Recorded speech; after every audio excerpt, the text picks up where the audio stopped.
बिस्मिल्लाहिर्रहमानिर्रहीम, अस्सलाम वालेकुम। महज 8 दिनों की जंग में इजराइल में खौफ इस कदर बढ़ चुका है कि वो लोग जो कभी गाजा का मजाक उड़ाया करते थे वीडियोस वगैरह बनाकर, आज वो इजराइल की सड़कों पर उतरकर मास गैदरिंग में ईरान से माफिया मांग रहे हैं।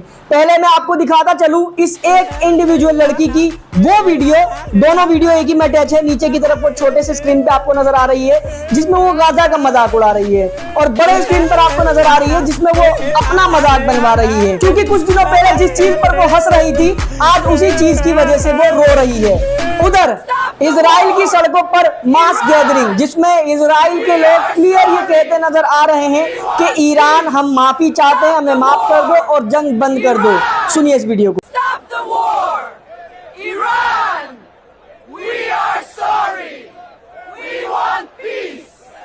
अब ये तो हो गई इजराइल के आम लोगों की बात। वैसे वो आम तो नहीं है, सबने मिलिट्री की ट्रेनिंग ली हुई होती है, तो आम वहां कोई नहीं है। इजराइल की गवर्नमेंट और मिलिट्री का खौफ साफ देखा जा सकता है कि इतने बड़े बड़े हमले कंडक्ट करने के बावजूद ईरान के ऊपर इजराइल का नेतन्याहू लगातार अमेरिका को फोन पे फोन कर करके, ट्रंप के पीछे उंगली कर करके बार बार उनको इनवाइट कर रहा है कि जल्द से जल्द इंटरवेन करो, ईरान के ऊपर हमला करो, नहीं तो क्या से क्या हो जाए कुछ नहीं पता। महज 8 दिनों की जंग में तो आपने तमाशा देख लिया है कि इजराइल के अंदर वैसे नजारे नजर आने लगे हैं जैसे कभी गाजा के अंदर नजर आया करते हैं। वहीं ईरान ने अपने लेटेस्ट अटैक में साउथ इजराइल के बीर शेबा के इलाके में कई सारी मिसाइलें दागी, जिन्होंने डायरेक्ट हिट किया। एक मिसाइल बताया जा रहा है कि माइक्रोसॉफ्ट की बिल्डिंग के पास जाकर गिरी या बिल्डिंग के पीछे की तरफ जाकर गिरी, जिससे बिल्डिंग को अच्छा खासा डैमेज हुआ। ये वही माइक्रोसॉफ्ट है जो लगातार गाजा के ऊपर जो जंग मुसल्लत किए हुए था इजराइल, जो कत्लेआम गाजा में मचा रहा था, उसमें माइक्रोसॉफ्ट ने इजराइल को खुला सपोर्ट दिया था, जिसका विरोध करने पर उसने अपने कई एम्प्लॉइज को भी फायर किया, जो मैं अपडेट आपको दे चुका हूं। इसके अलावा कुछ और वीडियो सोशल मीडिया पर पब्लिश हुई है जहां पर ईरान की मिसाइलों ने डायरेक्ट हिट किया है, और विक्टिम कार्ड खेलने का जो इनका पुराना तरीका है उसको लेकर ये सामने आए हैं। क्योंकि कई बिल्डिंग्स पर ईरान की मिसाइलें गिरी हैं, बिल्डिंग तबाह हुई हैं, बिल्डिंग के बीच में छेद हुआ है, बिल्डिंग में 30 से 35 लोग जो थे वो घायल हुए हैं, कैजुअलिटीज हुई है, मौतें भी कईयों की हुई है। तो ये सारी चीजें आपको दिखाई जा रही हैं Indian main stream media, western main stream media और इजराइल की मेन स्ट्रीम मीडिया की तरफ से विक्टिम दिखाने के लिए। लेकिन आपको बताता चलूं कि ईरान लगातार इनके मिलिट्री बेसिस, इनके एयर बेसिस, इनके न्यूक्लियर फैसिलिटीज, इनकी साजिश गाहों को लगातार निशाना बना रहा है, मगर आप उनकी वीडियोस नहीं देख पाओगे अनफॉर्चुनेटली, क्योंकि वहां की वीडियोस या तो शूट ही नहीं होती है, कोई अपने कैमरे में रिकॉर्ड नहीं कर पाता, या फिर अगर होती हैं तो इजराइल उनको पब्लिश नहीं करता है।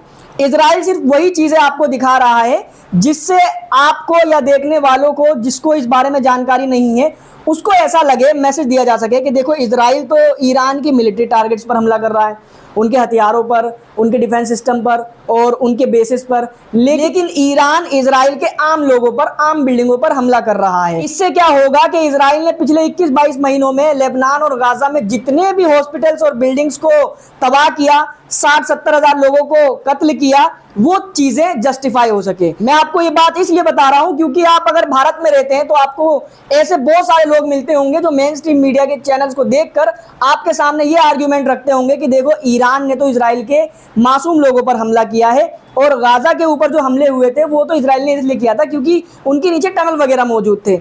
ये इसलिए होगा क्योंकि मेन स्ट्रीम मीडिया पर यही दिखाया जा रहा है। भारत की मीडिया की स्टूडियो में बैठा हुआ यानी लश्कर नोएडा के वो आतंकी पत्रकार जिनको सिर्फ मुसलमानों के खिलाफ प्रोपेगेंडा करना होता है, चाहे वो भारत के हो या ईरान के, इनमें से एक है अंजना ओम कश्यप। इसका मैं एक शो देख रहा था जिसमें ये इजराइल के ऊपर हुए हमलों से कुछ ऐसे ऑफेंडेड दिखाई दी, ऐसे तिलमिला रही है जैसे मान लो इजराइल पर ईरान ने ना हमला किया हो, इसके अब्बा के ससुराल पे या इसके ससुराल पे हमला कर दिया हो। 3 दिन पहले की ये रिपोर्ट है, इजराइल ने ईरान के करमनशाह में एक हॉस्पिटल था, उसकी वीडियो भी मैं आपको दिखा चुका हूं, जिसका नाम था फराबी हॉस्पिटल, उसके ऊपर बॉम्ब गिराया था। दोबारा आप वीडियो देख लो।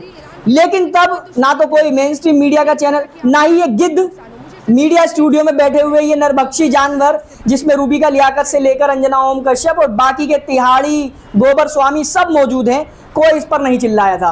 लेकिन कल जो मिसाइल हमला हुआ, हॉस्पिटल के बगल में मिसाइल गिरी थी, उसकी वेव से थोड़ा सा नुकसान हुआ, तो ये तमाम के तमाम पागलों की तरह चिल्ला रहे हैं, तिलमिला रहे हैं। और इजराइल के गाजा के अंदर जो हमले हुए हैं, 60,000 से ज्यादा जो लोग मरे हैं, उनको तो इन्होंने बिल्कुल ही नकार दिया। अंजना ओम कश्यप कह रही है, जो बंदा डिबेट कर रहा था उससे, कि आप आंकड़ों पर बात कीजिए। वो ऑफिशियल आंकड़ा बता रहा है 60,000 के करीबन लोग मारे गए हैं। तो अंजना ओम कश्यप उसको दबाने की कोशिश करती है ताकि सच्चाई लोगों के सामने ना पहुंचे। सिर्फ इजराइल को विक्टिम बनाकर दिखाया जाए और ईरान को एक दहशतगर्द। बस यही वजह है हम जैसे लोगों के यूट्यूब पर आने की। गोदी मीडिया आपको सिर्फ वही चीज दिखाएगा जिससे आपके दिमागों में नफरत पनप सके। इनका रियलिटी, फैक्ट, जुल्म और ज्यादती से कोई लेना देना नहीं है। अंजना ओम कश्यप कह रही है कि भाई ईरान यूरेनियम तो एनरिच कर रहा था ना, यूरेनियम तो एनरिच कर रहा था ना, बस ये रिपीट करे जा रही है। अगर वो यूरेनियम एनरिच कर रहा था, अगर वो परमाणु हथियार बना रहा था, तो उससे अंजना ओम कश्यप को क्या दुख हो रहा है? क्योंकि इजराइल के पास भी तो परमाणु हथियार है ना।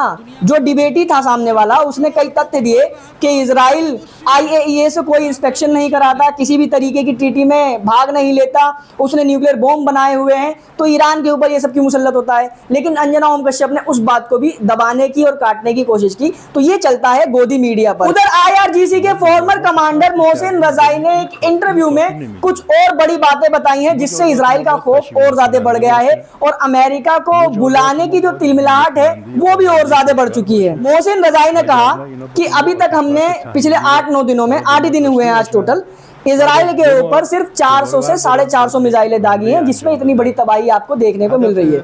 सोचो, वो जो 2000 वाला दावा किया जा रहा था वो हो जाता तो क्या होता।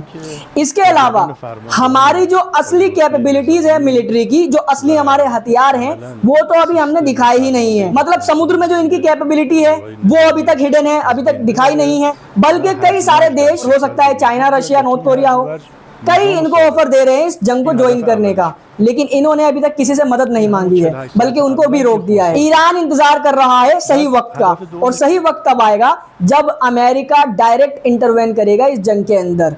ईरान के कमांडर ने यह भी कहा कि हो सकता है कि अमेरिका और इजराइल हमारे इस फोर्डोव न्यूक्लियर फैसिलिटी को उड़ा दे, तबाह कर दे, लेकिन जवाब बहुत खतरनाक मिलेगा। ईरान हार नहीं मानेगा, बल्कि सामने वाले को हार मनवा कर छोड़ेगा। तमाम न्यूक्लियर फैसिलिटीज को खाली करा लिया गया। साइंटिस्ट काम पर अभी भी लगे हुए हैं, लेकिन उन जगहों पर नहीं, किसी गुप्त जगह पर। वीडियो फिलहाल इतना ही था। वीडियो को शेयर करें, चैनल पर नए हैं तो सब्सक्राइब जरूर कर लें। And thank you so much for